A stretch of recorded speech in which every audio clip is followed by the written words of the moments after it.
You know, it's hard to believe that in 2011 it was actually the 10th year of production for the Toyota Sequoia. It had originally come out in 2001, built on the 4Runner chassis, a great off-road type of chassis, but limited in a lot of ways. Its more luxurious sibling, the Lexus GX470, was a more accommodating version of the vehicle, but it didn't have that full size that American buyers truly crave.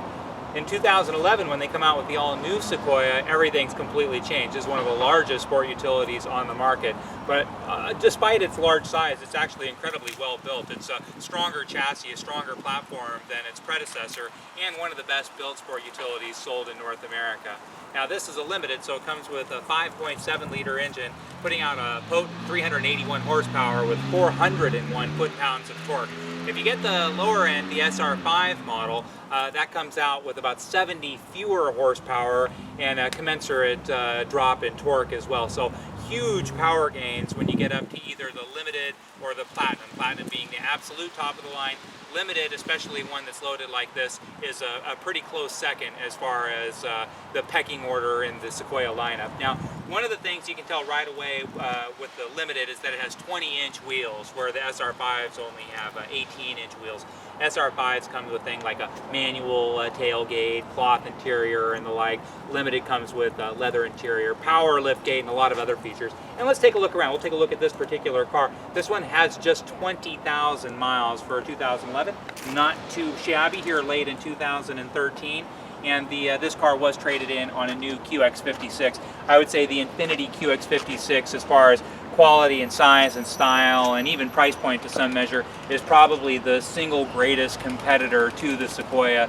A lot of people just prefer the personality of one versus the other, but they're actually very, very comparable. If you're looking at one, you'll probably enjoy looking at the other.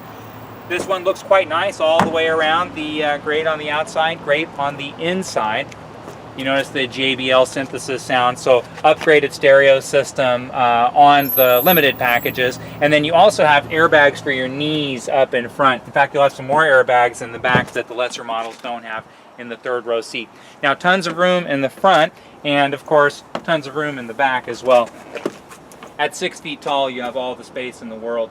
Now, this one has pretty much every option that you're going to be able to get on a Limited. The two biggest ones are going to be navigation and drop-down DVD, and this one has them both.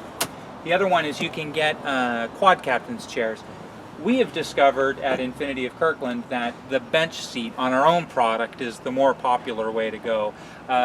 Whether or not the style works for you or what have you, the sheer ability to have 8 passengers instead of 7 passengers just brings a lot of value. You can't get around the fact if you just need 8 passengers in your car. The other thing is, my wife and I, our sport utility, we like to sit our kids 3 across in the middle row. Sometimes we'll use the third row seat, but having a bench allows you to have 3 kids in the back. That makes it really easy getting in and out when you're at school, at the mall, at the grocery store, what have you. And we just prefer it that way. Whether or not you prefer it that way is up to you. But if you do get the Platinum edition of these, that's going to be 7 passengers for sure. They come exclusively in the quad orientation. Now, as I said before, it's a power liftgate, so all Limiteds have a power liftgate where the SR5s do not. And then it's fairly spacious behind the third row seat, so you can actually fold these down with the push of a button. And it is a 60-40 setup. That's the ideal setup, because sometimes you'll have a need for just a couple of extra seats in the back, but you'll want that extra storage space.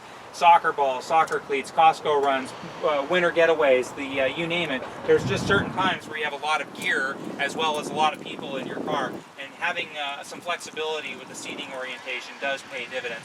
It's also a real tall, cavernous space here, so not just deep, but you actually can put quite a lot of gear if you don't mind stacking it up a little bit. But then again, the ability to fold down the seat is a game changer. Come take a look around the passenger side. 20,000 miles, everything looks great on this car. Never been smoked in, no dogs or anything like that. The seats are on tracks in the back, so it is easy to jump into the back seat. Your kids will thank you. A lot of these bigger sport utilities are actually really cumbersome to get into that third row seat. Not the Sequoia, it's actually really easy. Come on inside, let's take a look inside.